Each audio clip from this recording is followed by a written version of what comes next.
Hello दोस्तों, स्वागत है आप सभी को। दोस्तों आज की वीडियो में हम लोग पढ़ेंगे सीटेट सीडीपी का क्वेश्चन। सीटेट पेपर 1 सीडीपी का क्वेश्चन पढ़ेंगे, जो कि यह क्वेश्चन पूछा गया है आपका 3 जनवरी 2022 को। 3 जनवरी 2022 को यह प्रश्न पूछा गया है आपका सीटेट पेपर 1 सीडीपी में, और यह सभी प्रश्न आपके एग्ज़ाम के लिए बहुत ही महत्वपूर्ण है। आपको सीटेट की एग्ज़ाम पास करना है तो कुछ नहीं, सिर्फ आप 2011 से 2024 तक अब तक के जितने भी सीटेट की एग्ज़ाम में प्रश्न पूछा गया है सभी प्रश्न को पढ़ लेते हैं, निश्चित रूप से आप सीटेट की एग्ज़ाम पास कर जाएंगे। प्रश्न जो है बहुत सारे आपको रिपीटेशन देखने को मिलेगा परीक्षा में, और इसी सब प्रश्न में से शब्द को चुन करके छांट करके नया प्रश्न को बना दिया जाता है। तो आप ज़्यादा से ज़्यादा प्रीवियस ईयर क्वेश्चन को पढ़िए और मॉक टेस्ट लगाइए, आप निश्चित रूप से सीटेट की एग्ज़ाम पास कर जाएंगे।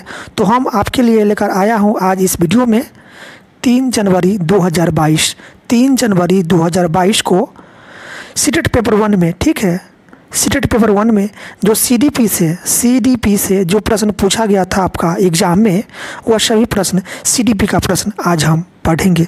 आप जानते हैं कि सीडीपी से 30 नंबर का प्रश्न पूछा जाता है। कितने नंबर का प्रश्न पूछा जाता है? 30 नंबर का प्रश्न पूछा जाता है। तो वह सभी 30 प्रश्न आज हम इस वीडियो में पढ़ेंगे। चैनल पर नए आए हैं तो चैनल को ज़रूर सब्सक्राइब कर लीजिएगा, ताकि जो भी वीडियो हम लेकर आएंगे इसकी जानकारी सबसे पहले आपको मिल जाएगी। और वीडियो को अधिक से अधिक अपने दोस्तों में शेयर ज़रूर कीजिएगा। तो चलिए शुरुआत करते हैं सीडीपी का क्वेश्चन से। देख सकते हैं यह आपका क्वेश्चन पूछा गया था 3 जनवरी 2022 को। चलिए शुरुआत करते हैं पहला क्वेश्चन से। सीडीपी का पहला क्वेश्चन है आपके सामने दिया हुआ, समकालीन विचारधाराओं के अनुसार बाल विकास की प्रक्रिया। समकालीन विचारधाराओं के अनुसार बाल विकास की प्रक्रिया, तो बाल विकास की प्रक्रिया किस तरह से होती है, यानी बालकों में विकास की प्रक्रिया कैसी होती है, बालकों में विकास किस तरह से होती है, यह आपसे प्रश्न पूछ रहा है। बताइए इसका राइट आंसर क्या होगा। तो सभी बच्चों के लिए एक समान विकास होती है। सभी बच्चों के लिए एक समान क्या होता है, विकास होती है, और ये सभी बच्चे एक निश्चित आयु तक आते आते विशिष्ट निर्धारण लक्ष्य अवश्य प्राप्त कर लेते हैं। यह क्या है, आपका विकास की प्रक्रिया है। विकास जो है ना, सही बच्चों के लिए एक समान होती है, और सही बच्चे एक निश्चित आयु तक आते आते विशिष्ट निर्धारित लक्ष्य अवश्य ही क्या कर लेता है, प्राप्त कर लेता है। तो समकालीन विचारधाराओं के अनुसार बाल विकास की प्रक्रिया यही है कि सही बच्चों के लिए एक समान है, और सही बच्चे एक निश्चित आयु तक आते आते विशिष्ट निर्धारित लक्ष्य को क्या है, प्राप्त कर लेता है। ठीक है, तो ऑप्शन का आपका क्या होगा, ऑप्शन आपका एक राइट आंसर हो जाएगा। ठीक है, चलते हैं अगले प्रश्न की तरफ। प्रश्न है आपके सामने, विकास का डैश सिद्धांत बताता है कि गामक कौशलों का विकास शरीर के मध्य से होकर शरीर के सिरों की ओर बढ़ता है।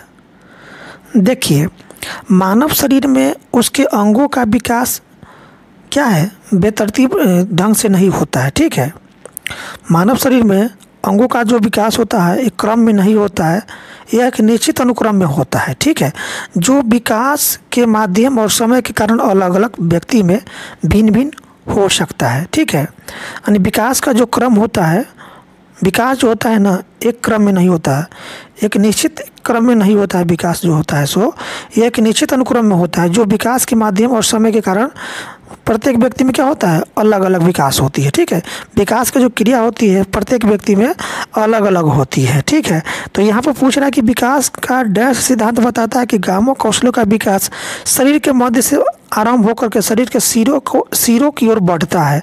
तो ये आपका है अधोगामी विकास। ठीक है, क्या होता है आपका, अधोगामी विकास होता है। इसमें क्या होता है कि मनुष्य के शरीर में वृद्धि उसके मध्य भाग यानी केंद्र से शुरू होता है। ठीक है, और उसके शरीर से जुड़े बाह्य अंगों की ओर बढ़ती है। किस में, आपका कौन सा विकास है, विकास के अधोगामी सिद्धांत में। ठीक है, विकास का अधोगामी सिद्धांत बताता है कि गामक कौशलों का विकास जो होता है वो शरीर के मध्य से होकर शरीर के सिरों की ओर बढ़ता है। ठीक है, तो क्या आंसर होगा आपका, ये हो जाएगा, ये आपका आंसर हो जाएगा अधोगामी विकास। ठीक है, क्या होगा आपका, अधोगामी विकास होगा। ठीक है, यानी विकास किसको क्या कहते हैं, समीपस्थ विकास कहते हैं। इसको क्या कहते हैं, समीपस्थ विकास कहते हैं। ठीक है, प्रोक्सीमोडिस्टल कहते हैं, हाँ? इसमें क्या होता है प्रोक्सीमोडिस्टल में कि शरीर का जो होता है मध्य भाग से शुरू होकर के विकास जो है उसके शरीर से जुड़े हुए बाह्य भाग के अंगों की ओर क्या है बढ़ता है। तो इसको क्या कहते हैं हम प्रोक्सीमोडिस्टल विकास कहते हैं। क्या कहते हैं प्रोक्सीमोडिस्टल विकास कहते हैं। समीपस्थ विकास किसको कहते हैं, ठीक है। समीपस्थ कह लीजिए या अधोगामी कर लीजिए, ठीक है। तो इसका राइट आंसर क्या होगा अधोगामी, यानी ऑप्शन थर्ड इसका राइट आंसर होगा अधोगामी। चलते हैं अगले प्रश्न की तरफ। प्रश्न है आपके सामने, विकास की किस अवस्था में बच्चे कल्पनाशीलता वाले खेल में सक्रिय रूप से भाग लेते हैं। विकास की किस अवस्था में बच्चे कल्पनाशीलता वाले खेल में सक्रिय रूप से भाग लेते हैं। ऑप्शन है शैशवावस्था, ऑप्शन 2 है प्रारंभिक बालावस्था, ऑप्शन 3 है मध्य बाल अवस्था और ऑप्शन 4 है किशोरावस्था। इसका राइट आंसर होगा विकास के प्रारंभिक चरण यानी बचपन में बच्चे सक्रिय रूप से खेल में संलग्न होते हैं, ठीक है। विकास के प्रारंभिक चरण यानी बचपन में बच्चे सक्रिय रूप से खेल में संलग्न होते हैं। तो यहाँ पर ऑप्शन आपका होगा ऑप्शन यहाँ पर 2 राइट आंसर का प्रारंभिक बालावस्था। प्रारंभिक बालावस्था में क्या होता है कि बच्चे की विकास जो है ना वो बच्चे की विकास की अवस्था होती है। प्रारंभिक बालावस्था क्या होती है बच्चे की विकास की अवस्था होती है। इसमें बच्चे जो है कल्पनाशीलता वाले खेल में सक्रिय रूप से भाग लेते हैं। तो ऑप्शन 2 राइट आंसर का प्रारंभिक बालावस्था। चलते हैं अगले प्रश्न की तरफ। अगला प्रश्न है आपके सामने। प्रश्न है कि निम्न में कौन सी बच्चों के समाजीकरण की द्वितीयक संस्थाएं हैं। बच्चों की समाजीकरण की द्वितीय संस्थाएं कौन कौन है। ये ऑप्शन दिया परिवार, मीडिया, धार्मिक संस्थाएं और विद्यालय। तो परिवार जो होती है बच्चे की प्राथमिक समाजीकरण होती है, ठीक है। परिवार क्या होती है बच्चे की प्राथमिक समाजीकरण होती है। तो परिवार जो है ना प्राथमिक होती है, लेकिन हम यहाँ पर आपसे पूछ रहे हैं द्वितीयक संस्थाएं कौन कौन है। तो मीडिया, धार्मिक संस्थाएं और विद्यालय, ठीक है। मीडिया, धार्मिक संस्थाएं और विद्यालय जो होती है यह बच्चों की द्वितीयक समाजीकरण संस्थाएं होती है, ठीक है। तो यहाँ पर ऑप्शन आपका 2, 3 और 4 इसका राइट ऑप्शन है मीडिया, धार्मिक संस्थाएं और विद्यालय। ये क्या है आपका समाजीकरण की द्वितीय संस्थाएं होती है, ठीक है। तो ऑप्शन आपका 2, 3 और 4 इसका यहाँ पर राइट आंसर होगा। परिवार जो होता है ना ये आपका प्राथमिक समाजीकरण होती है, ठीक है। ये आपका प्राथमिक समाजीकरण होती है आपका परिवार, ठीक है। तो यहाँ पर आपका पूछ रहा है द्वितीय समाजीकरण। तो द्वितीय समाजीकरण में जो होगा ये आपका मीडिया होगा, धार्मिक होगा और विद्यालय होगा, ठीक है।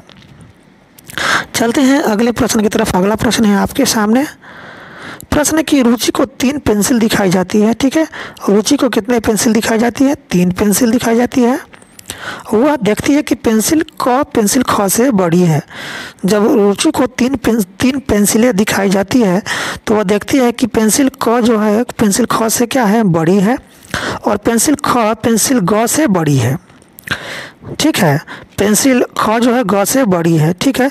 जब रुचि यह निष्कर्ष निकालती है कि क ग से बड़ी है तो वह जीन पियाजे के किस संज्ञानात्मक विकास की विशेषता को दर्शाती है। बताइए इसका राइट आंसर क्या होगा। तो यह जीन पियाजे की संक्रामक अनुमान संज्ञानात्मक विकास की विशेषता को दर्शाती है, ठीक है। इसमें क्या है कि बच्चे जो होते हैं वो पूर्व संक्रिय अवस्था से पहले की अवस्था में बच्चों के स्तर को अभाव होता है, ठीक है। पूर्व संक्रिय अवस्था से पहले की अवस्था में बच्चों के स्तर का अभाव होता है कि कौन बड़ी है कौन छोटी है। तो संक्रामक अनुमान का एक उदाहरण तब होगा जब एक बच्चे को यह जानकारी दी जाएगी कि A B से बड़ा है और B C से बड़ा है। तो यह आपका कौन सा है संज्ञानात्मक विकास की विशेषता। तो यह आपका संक्रामक अनुमान, ठीक है। तो ऑप्शन 3 राइट आंसर हो जाएगा। चलते हैं अगले प्रश्न की तरफ। अगला प्रश्न है आपके सामने दिया हुआ प्रश्न कहता है कि जीन पियाजे के संक्रियात्मक विकास के सिद्धांत के अनुसार मूर्त संक्रियात्मक चरण में बालक निम्न से क्या कर पाने के योग्य होता है। जीन पियाजे के संक्रियात्मक विकास के सिद्धांत के अनुसार मूर्त संक्रियात्मक चरण में बालक निम्न से क्या कर पाने के योग्य होता है। बताइए इसका राइट आंसर क्या होगा।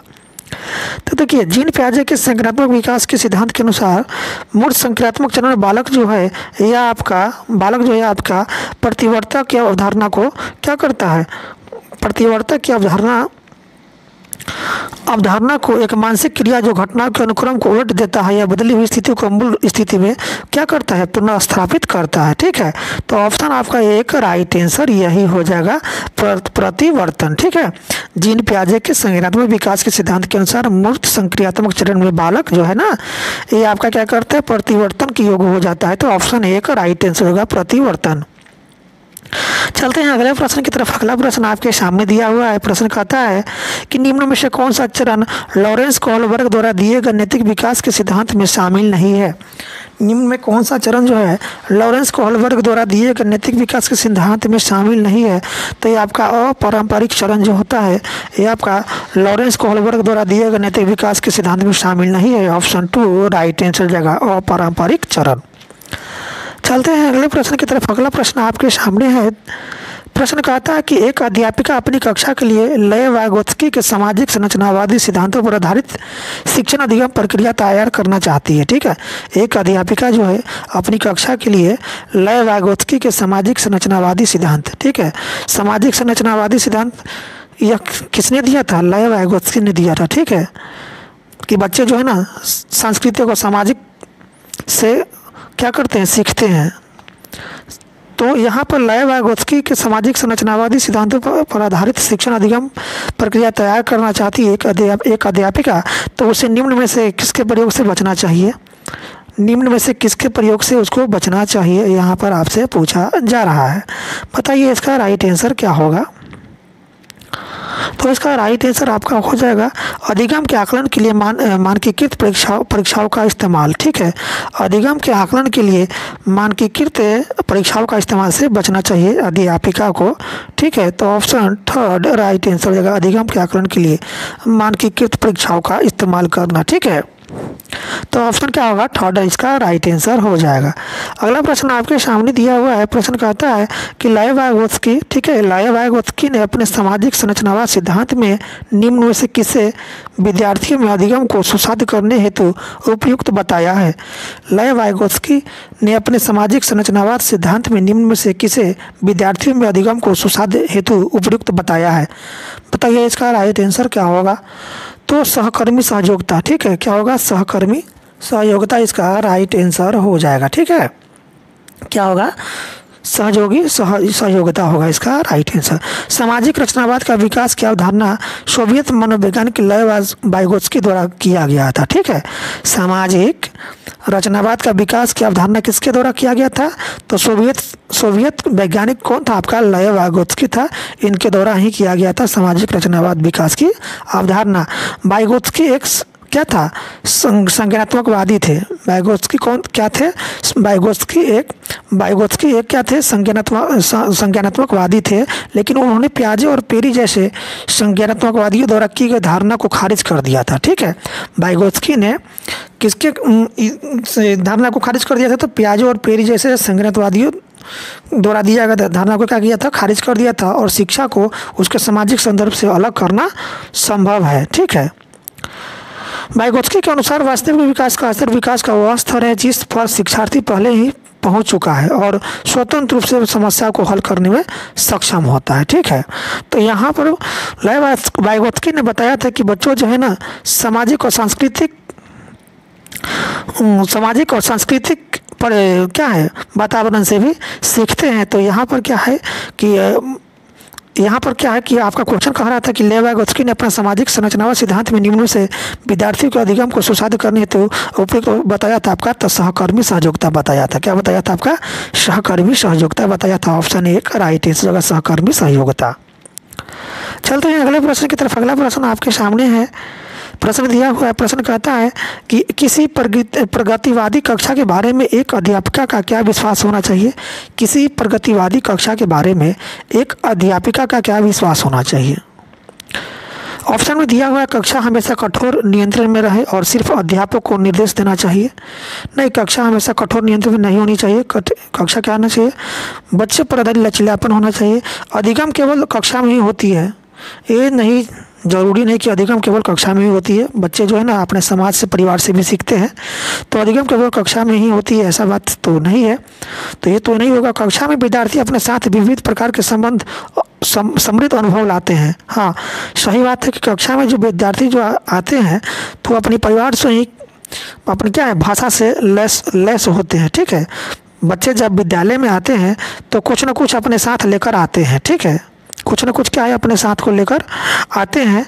तो बच्चे जो है विद्यार्थी, कक्षा में विद्यार्थी अपने साथ विविध प्रकार के समृद्ध अनुभव को लेकर आते हैं। यही आपका थर्ड राइट आंसर हो जाएगा। ठीक है, बच्चे जब विद्यालय आते हैं तो अपने साथ अनुभव को भी लेके आते हैं। ठीक है, बच्चे जब विद्यालय में आते हैं तो अपने साथ विभिन्न प्रकार के क्या है, समृद्ध अनुभव लेकर भी आते हैं। ठीक है, तो ऑप्शन क्या हो जाएगा आपका, थर्ड आंसर हो जाएगा। ठीक है, बच्चे अपने साथ विद्यालय आते हैं तो अपने साथ विभिन्न प्रकार की भाषा से लैस, ठीक, विभिन्न प्रकार की भाषा से लैस और कुछ अनुभव लेकर आते हैं विद्यार्थी अपने क्या है, कक्षा में। तो ऑप्शन थर्ड राइट आंसर, कक्षा में विद्यार्थी अपने साथ विभिन्न प्रकार के समृद्ध अनुभव लेकर आते हैं। चलते हैं अगले प्रश्न की तरफ। प्रश्न कहता है आपके सामने कि किसी विचारक ने इस बात को नकारा है, किस विचारक ने इस बात को नकारा है कि बुद्धि एक एकल इकाई है और कई पृथक स्वतंत्र बुद्धियों का सिद्धांत प्रतिपादित किया है। देखिए, ये हार्वर्ड गार्डनर, ठीक है, हार्वर्ड गार्डनर ने नकारा है कि बुद्धि एकल होता है। बुद्धि एकल नहीं होता है। बुद्धि क्या होता है, कई सेट, बुद्धियों का कई सेट होती है। ठीक है, तो बुद्धि का सिद्धांत इन्होंने ही दिया था। कौन दिया था, आपका हार्वर्ड गार्डनर ने दिया था। वो बुद्धि का सिद्धांत किसने दिया था, हार्वर्ड गार्डनर ने दिया था। इन्होंने बताया था कि बुद्धि एकल नहीं होता है, बुद्धि एकल इकाई नहीं होता है। बुद्धि जो है ना कई पृथक स्वतंत्र बुद्धियों की क्या है, बुद्धि जो होता है यह बहुआयामी होता है। ठीक है, बुद्धि क्या होता है, बहुआयामी होता है। बुद्धि की कई सेटें होती है।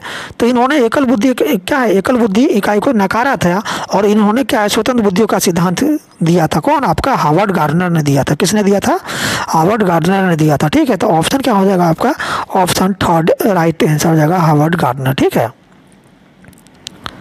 यानी इन्होंने बताया था कि सीखना कई प्रकार की बुद्धि के माध्यम से होता है। सीखना जो होता है ना कई प्रकार की बुद्धियों के माध्यम से होता है और लोगों के पास प्रत्येक के विभिन्न स्तर होते हैं। ठीक है, तो ऑप्शन जो है ना, इन्होंने बताया था कि बुद्धि जो होता है एकल नहीं होती है, बुद्धि की कई सेटें होती है, बुद्धि की कई प्रकारें होती है।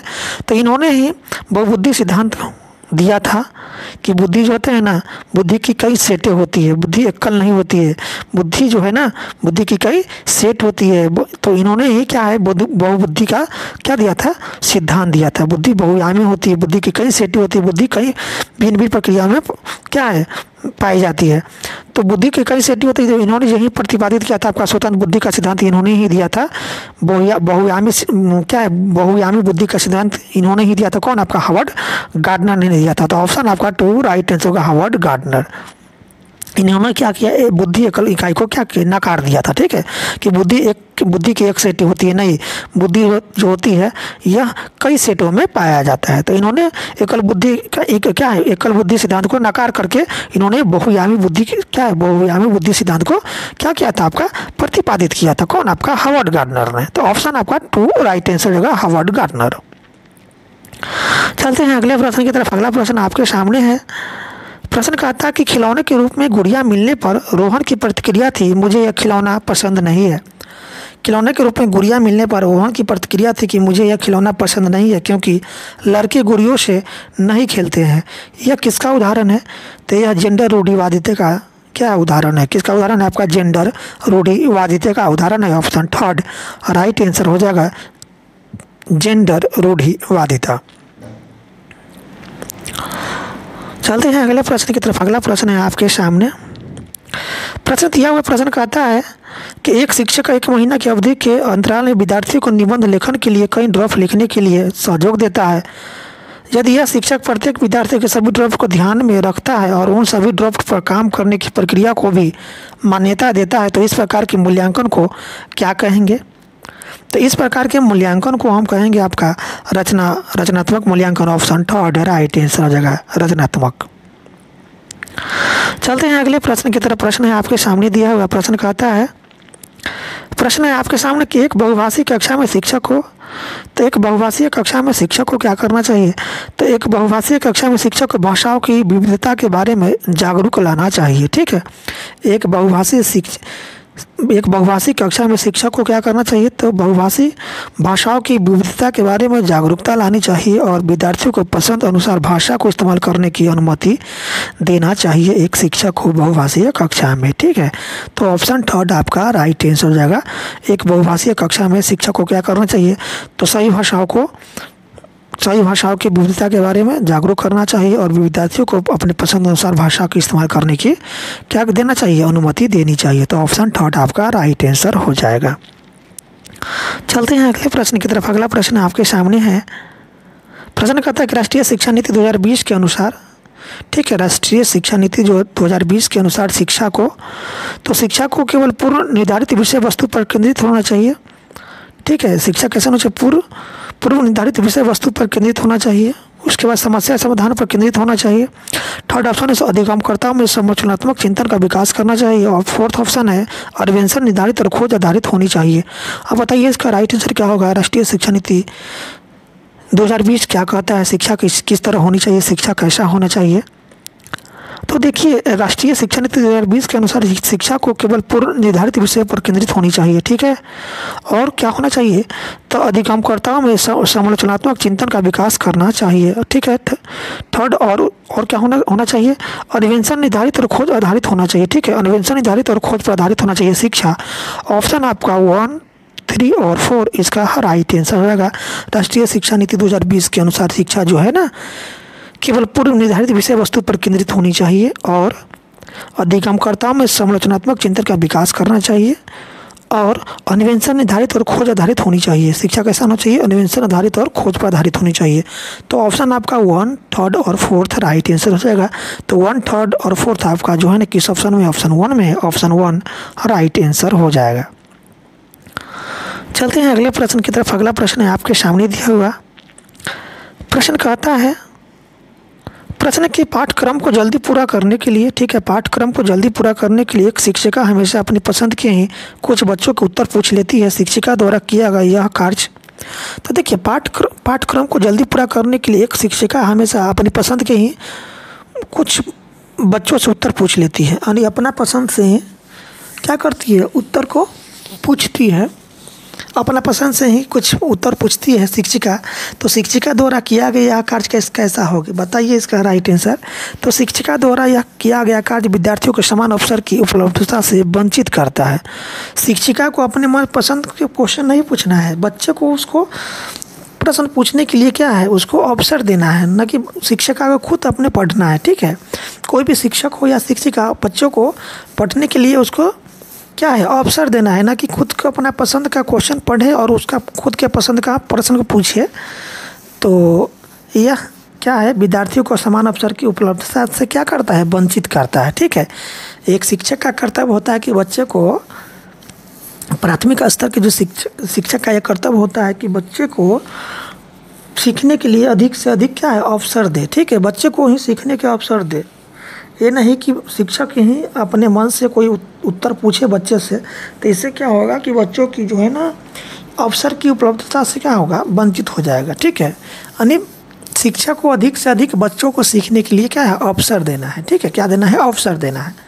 तो यहाँ पर इस क्वेश्चन के अनुसार इसका आंसर हो जाए कि विद्यार्थियों के समान अवसर की उपलब्धता से वंचित करता है। ठीक है, यदि शिक्षक ही आए और अपने मन से सवाल पढ़ाए और अपने मन से ही सवालों का उत्तर दे, तो इससे क्या है, बच्चों की क्या है, अवसर की उपलब्धता से क्या हो जाता है, वंचित हो जाता है। ठीक है, तो ऑप्शन यहाँ पर है आपका थर्ड राइट आंसर जगह, विद्यार्थियों को समान अवसर की उपलब्धता से वंचित करता है।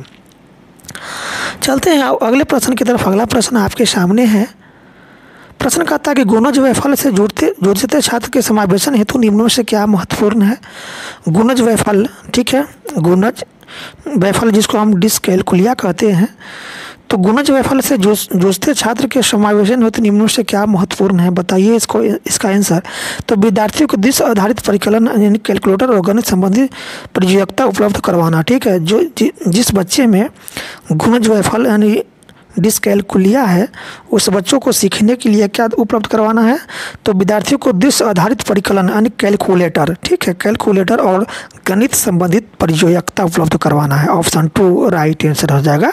यह किसके लिए है?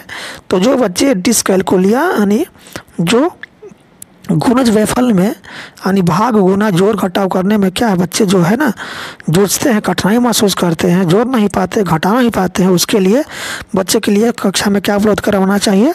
कैलकुलेटर और गणित संबंधी क्या है सामग्री को उपलब्ध करवाना चाहिए। कौन सी बच्चे को? तो गुणज वैफल्य से जूझते हुए बच्चे को, जो बच्चे गुणज वैफल्य यानी डिस्कैलकुलिया यानी जो बच्चे जोड़ घटाव गुना भाग करने में क्या है कठिनाई महसूस करते हैं, तो ऐसे बच्चे को कक्षा में क्या करना चाहिए? कैलकुलेटर और गणित संबंधी सामग्री को उपलब्ध करवाना चाहिए। तो ऑप्शन 2 राइट आंसर होगा। विद्यार्थियों को दृश्य आधारित परिकलन, कैलकुलेटर और गणित संबंधी प्रयोज्यता उपलब्ध करवाना। चलते हैं अगले प्रश्न की तरफ। अगला प्रश्न है आपके सामने। प्रश्न कहता है कि एक दृष्टिबाधित वाले विद्यार्थी के लिए निम्न में से कौन सी सामग्री लाभदायक नहीं होगी? तो एक दृष्टिबाधित जो विद्यार्थी दृष्टिबाधित है, ठीक है, जो विद्यार्थी कैसा है? दृष्टिबाधित है।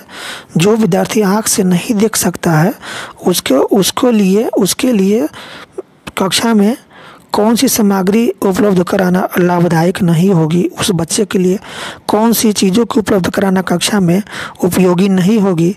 तो छोटे अक्षरों वाली पुस्तकें, ठीक है, छोटे अक्षरों वाली पुस्तकें उपलब्ध कराना कक्षा में क्या होगा? उपयोगी नहीं होगी। किनके लिए? जो बच्चे आँख से देख नहीं सकते हैं यानी जो ब्लाइंडनेस होते हैं, जो दृष्टिबाधिता होते हैं, वैसे बच्चों के लिए छोटे अक्षर वाली पुस्तक का उपलब्ध करवाना जो है ना कक्षा में लाभदायक नहीं होगी। तो ऑप्शन 2 राइट आंसर हो जाएगा, छोटे अक्षरों वाली पुस्तकें। क्योंकि छोटे अक्षरों वाली पुस्तकें उपलब्ध कराएंगे तो बच्चे क्या है दृष्टिबाधिता है, वो अक्षर को देख सकते हैं, ठीक है।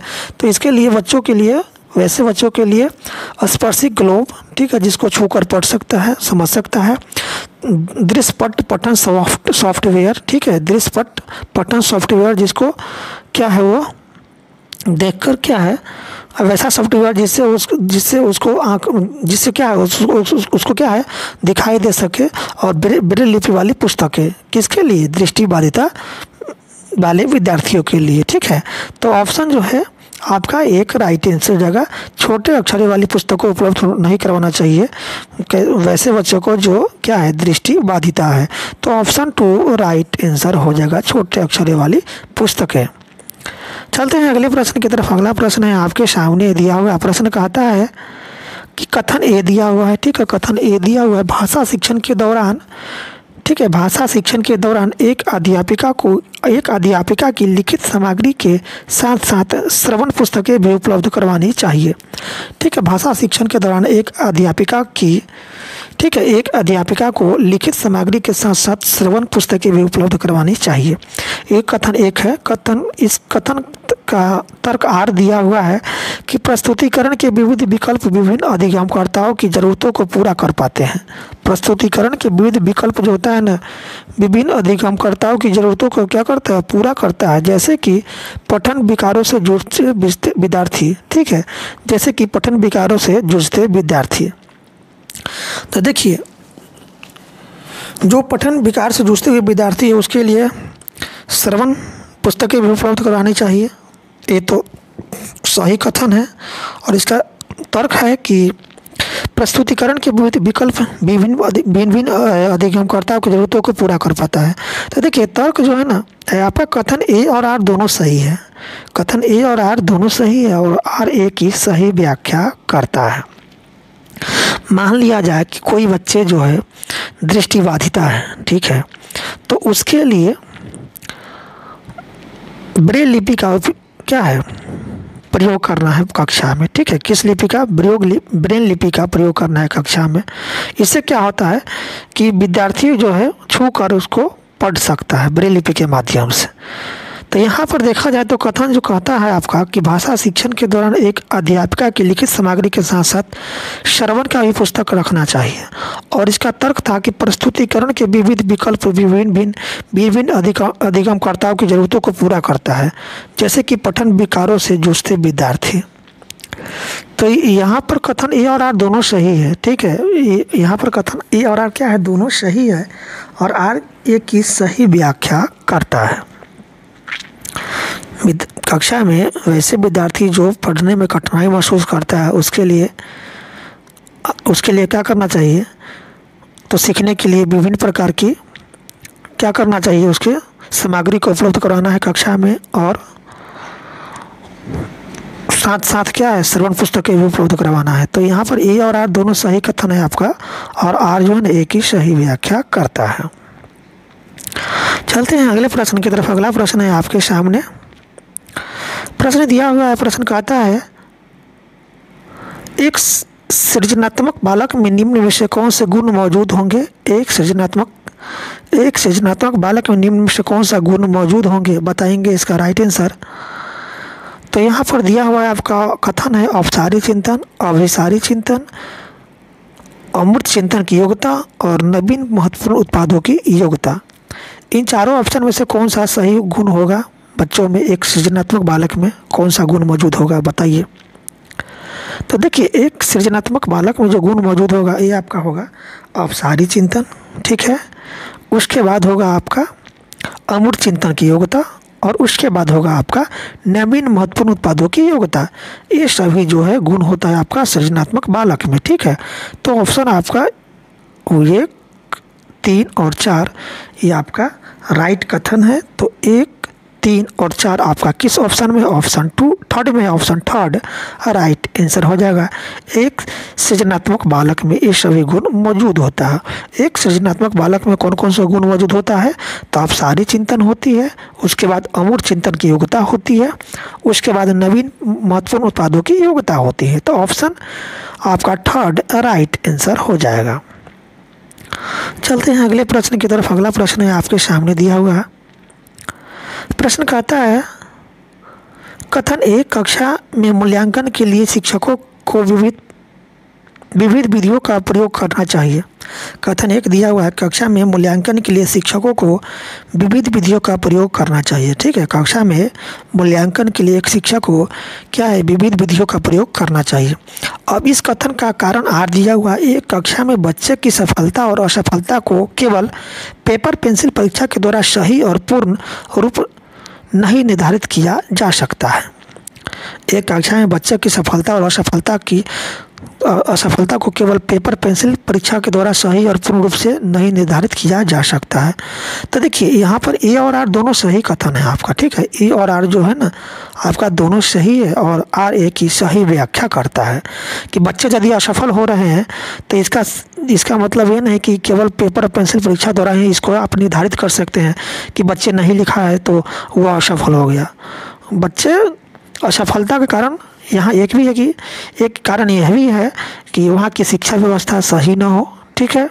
तो वहाँ की शिक्षा व्यवस्था फेल हो, इस वजह से बच्चे क्या होता है, असफल हो जाते हैं। तो कक्षा में मूल्यांकन के लिए शिक्षकों को विविध विधियों का उपयोग करना चाहिए, ये तो सही कथन है। और एक कक्षा में बच्चे की सफलता और असफलता का श्रेय केवल पेपर पेंसिल परीक्षाओं के द्वारा सही और पूर्ण रूप से नहीं निर्धारित किया जा सकता है। तो आपका कथन ए और आर दोनों सही है, और आर ए की सही व्याख्या करता है। तो ऑप्शन ए का आपका राइट आंसर हो जाएगा। चलते हैं अगले प्रश्न की तरफ। अगला प्रश्न है आपके सामने। प्रश्न कहता है किसी संप्रदाय को पढ़ाने के लिए एक अध्यापिका विभिन्न उदाहरण प्रस्तुत करती है, ठीक है। किसी संप्रदाय को पढ़ाने के लिए एक अध्यापिका विभिन्न उदाहरण प्रस्तुत करती है और उसके बाद विद्यार्थियों को उन उदाहरणों द्वारा एकत्रित जानकारी के आधार पर नियम निर्धारित करने को कहती है। इस क्रिया में अध्यापिका किस अधिगम को इस्तेमाल कर रही है, बताइए इसका राइट आंसर क्या होगा। तो इस प्रक्रिया में अध्यापिका जो है आगमनात्मक, ठीक है, क्या है, आगमनात्मक अधिगम को इस्तेमाल कर रही है। ऑप्शन 2 राइट आंसर देगा, आगमनात्मक अधिगम। चलते हैं अगले प्रश्न की तरफ। अगला प्रश्न है आपके सामने। प्रश्न है कि कक्षा नियमन में विद्यार्थियों की सहकारिता हेतु एक अध्यापक को क्या करना चाहिए। कक्षा नियमन में विद्यार्थी की सहकारिता हेतु एक अध्यापक को क्या करना चाहिए बताइए।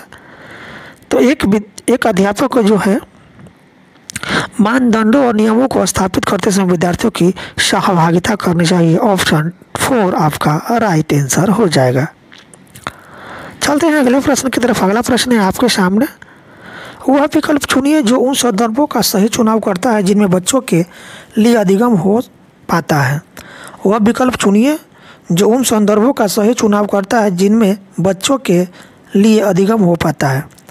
तो देखिए, बच्चे जो होते हैं ये आपका खेल कूद से भी सीखते हैं, बच्चे अपना घर पर भी सीखते हैं और कक्षा में भी सीखते हैं। तो आपका कौन सा राइट आंसर होगा बताइए। इसमें आपका तीनों आपका राइट आंसर ये बच्चों के अधिगम के लिए क्या है आपका सही कथन है। बच्चे खेल कूद से भी सीखते हैं, खेलकर भी सीखते हैं, ठीक है, खेल कूद में भी सीखते हैं, घर पर भी सीखते हैं और कक्षा में भी क्या है सीखते हैं। तो आपका 1 2 3 आपका ये तीनों कथन सही है। तो तीनों कथन किस ऑप्शन में दिया हुआ, ऑप्शन 3 में, ऑप्शन 3 इसका राइट आंसर हो जाएगा। ठीक है, बच्चे जो है बच्चों के अधिगम के बारे में पूछ रहा है, तो बच्चे जो है ना अधिगम यानी सीखना, ये खेल कूद से भी सीखते हैं, घर पर भी अपने परिवारों से भी सीखते हैं और कक्षा में भी सीखते हैं। तो ये सभी आपका इसका बच्चे के सीखने यानी अधिगम से यह क्या है आपका संबंधित है। खेल कूद घर कक्षा क्या है बच्चे के अधिगम से संबंधित है। तो आपका 1 2 3 आपका राइट आंसर है। तो 1 2 3 ये कथन किस ऑप्शन में, ऑप्शन 3 में है। ऑप्शन 3 आपका राइट आंसर हो जाएगा। बच्चे इन तीनों जगह से सीखते हैं, खेल कूद से भी सीखते हैं, कक्ष में भी सीखते हैं यानी स्कूल में भी सीखते हैं, विद्यालय में भी सीखते हैं और अपने परिवार में भी सीखते हैं। चलते हैं अगले प्रश्न की तरफ। अगला प्रश्न है आपके सामने दिया हुआ। प्रश्न कहता है, प्रश्न आपके सामने है, प्रश्न कहता है दिया हुआ कि निम्नलिखित में से कौन सी तकनीक छात्रों की समस्या समाधान कौशलों के विकास हेतु प्रभावशाली नहीं है। निम्नलिखित में से कौन सी तकनीक छात्रों में समस्या समाधान कौशलों के विकास हेतु प्रभावशाली नहीं है, बताइए इसका राइट आंसर। तो हर समस्या के लिए एक ही जैसी पूर्व निर्धारित चरण दर चरण प्रक्रिया के इस्तेमाल पर बल देना। ठीक है, हर समस्या के लिए एक ही जैसी पूर्व निर्धारित चरण दर चरण प्रक्रिया के इस्तेमाल पर बल देना, यह क्या है, यह आपका समस्या समाधान कौशल के विकास हेतु प्रभावशाली नहीं है। ऑप्शन 4 इसका राइट आंसर हो जाएगा।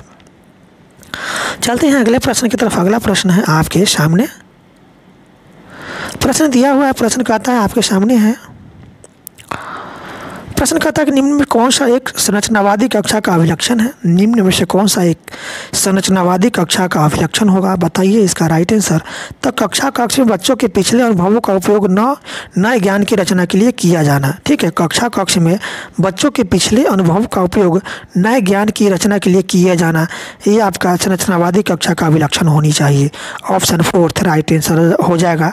कक्ष में बच्चों के पिछले अनुभवों का उपयोग नए ज्ञान की रचनाओं के लिए किया जाता है, यह क्या है आपका संरचनावादी कक्षा का अभिलक्षण है। ठीक है, तो ऑप्शन आपका 4 राइट आंसर हो जाएगा। कक्ष में बच्चों के पिछले अनुभवों का उपयोग नए ज्ञान की रचना के लिए किया जाता है। चलते हैं अगले प्रश्न की तरफ। अगला प्रश्न है आपके सामने दिया हुआ। प्रश्न कहता है कि निम्न में से, ठीक है, निम्न में से कौन सी विचारधारा बच्चों के अधिगम में अवरोधक है। निम्न में से कौन सा विचारधारा बच्चों के अधिगम में अवरोधक है। इसमें कौन सा विचारधारा जो है बच्चों की अधिगम यानी लर्निंग करने में क्या है अवरोधक है, बताइए इसका राइट आंसर। तो यहाँ पर दिया हुआ आपका विचार पहला है, त्रुटियां अधिगम की प्रक्रिया को ही एक हिस्सा है।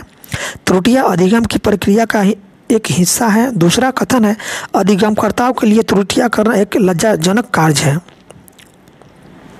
तो देखिए, यही बच्चे क्या है अधिगम के अवरोधक होता है। ठीक है, अधिगमकर्ताओं के लिए त्रुटियां करना एक लज्जाजनक कार्य है, यह क्या है अधिगम में यहाँ बच्चों के अधिगम में क्या है, यही अवरोधक है। ठीक है, त्रुटियां बच्चे जब देखिए बच्चे सीखेंगे तो त्रुटियां करेंगे, बच्चे सीखेंगे तो क्या करेंगे त्रुटियां करेंगे, यानी त्रुटियां अधिगम की प्रक्रिया का एक हिस्सा होती है। ठीक है, लेकिन अधिगमकर्ताओं के लिए त्रुटियां करना एक लज्जाजनक कार्य है। यह क्या है आपका अधिगम में क्या है, यह अवरोधक है। यह क्या होगा अधिगम में अवरोधक होगा। अधिगमकर्ता जो सीखते हैं और त्रुटियां गलती होंगी वो उसमें शर्म करेंगे तो क्या है यह अधिगमकर्ताओं में क्या होगा, यह अवरोधक होगा। क्या होगा आपका अवरोधक होगा। तो ऑप्शन 2 आपका राइट आंसर हो जाएगा। अधिगमकर्ताओं के लिए त्रुटि करना एक लज्जाजनक कार्य है। बच्चे सीखेंगे तो गलती करेंगे ही। ठीक है, और बच्चे गलती करेंगे और इस गलती से शर्मा जाएंगे, लज्जा करेंगे, तो क्या होगा, यह अधिगम में क्या होगा, अवरोधक होगा। क्या होगा, अवरोधक होगा। तो ऑप्शन यही इसका आपका राइट ऑप्शन 2 हो जाएगा। अधिगमकर्ताओं के लिए त्रुटियां करना एक लज्जाजनक कार्य है। सीखना क्या है, सीखना जो होता है, अधिगम जो होता है वो त्रुटियों की प्रक्रिया का एक हिस्सा होती है। अधिगम जो होती है, बच्चे क्या है, गलती करके ही तो सीखते हैं ना। बच्चे क्या है, गलती करके ही सीखते हैं। तो यदि बच्चे गलती कर रहे हैं और उसमें शर्म करते हैं तो क्या है, उसके अधिगम में क्या है, यह अवरोधक का कार्य करेगा, अवरोधक का काम करेगा। तो अधिगमकर्ताओं के लिए त्रुटि करना एक लज्जाजनक कार्य है। यह क्या होगा, आपका अधिगम में अवरोधक का कार्य करेगा। तो ऑप्शन आपका 2 राइट आंसर हो जाएगा। चलते हैं अगले प्रश्न की तरफ। अगला प्रश्न है आपके सामने, प्रश्न है आपके सामने दिया हुआ।